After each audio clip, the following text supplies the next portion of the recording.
walinzi mashindano ya walinzi. Hii inanihusu na mimi. Sasa ukisikia bonge la mentali au bonge la azali, ndo hili sasa. Hii inanihusu mimi. Yani hii ya format material hii au bonge la azali. Kompyuta. Bosi mdogo, sio sumu. Hapana bwana, ni juisi nimekuletea. Nisije nikapa mwenzio, soja mwenzio bado mdogo. Nisije nikapa mwenzio, naogopa mwenzio, soja nipo mdogo.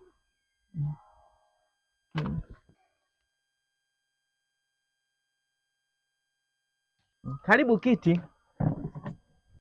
Sasa mbona ulichokuwa unakisoma ni vitu viwili tofauti na haijaandikwa huko?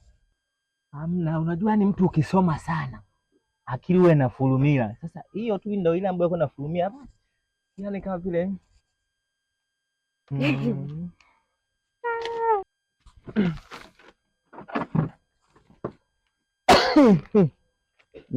kwa kweli. Minywa kidogo. Kunywa.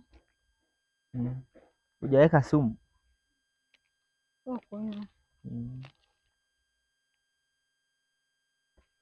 Leo nimeweka sumu kidogo. Sumu?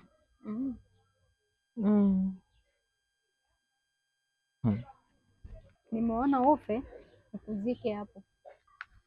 Hapa? We si ndio utafurahi sasa kwenye nyumba yangu mwenyewe. Ila kwa nini huwa hautoki? Tangia nije hujawahi kutoka.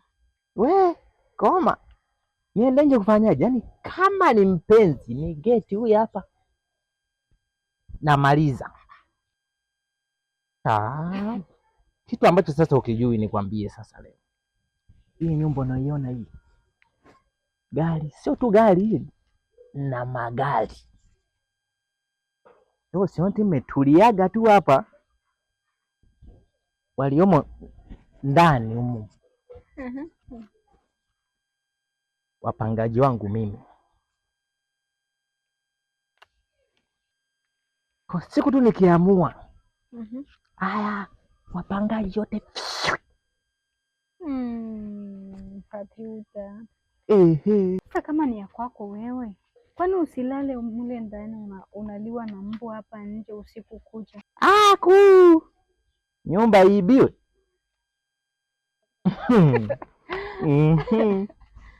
Sasa acha nikwambie kitu kimoja. Kuna siku hapa alitokea wachawi kachaka tu wale pale. Hujaogopa? Wewe nyumba yangu mwenyewe niogope? Nikasema sasa hapa anacheza nao, yaani niogopa kidogo sana. Matulia sasa. Nikamwambia wewe unijue nikayayuka. Wewe acha kunitisha. Tena mmoja alikuwa anafanya na mimi kaanza manjonjo yangu yani huku. Sasa nipo juu sasa tunaelea juu. Sasa kama ningekuwa sipo singeibiwa nyumba na pangaji wote wangeenda mbinguni. Acha bana. Nini mo ndani? Maana utanivunja mbavu. Shika gazeti lako. Haina shida. Usisahau tena kaa juisi nakuwekea sumu.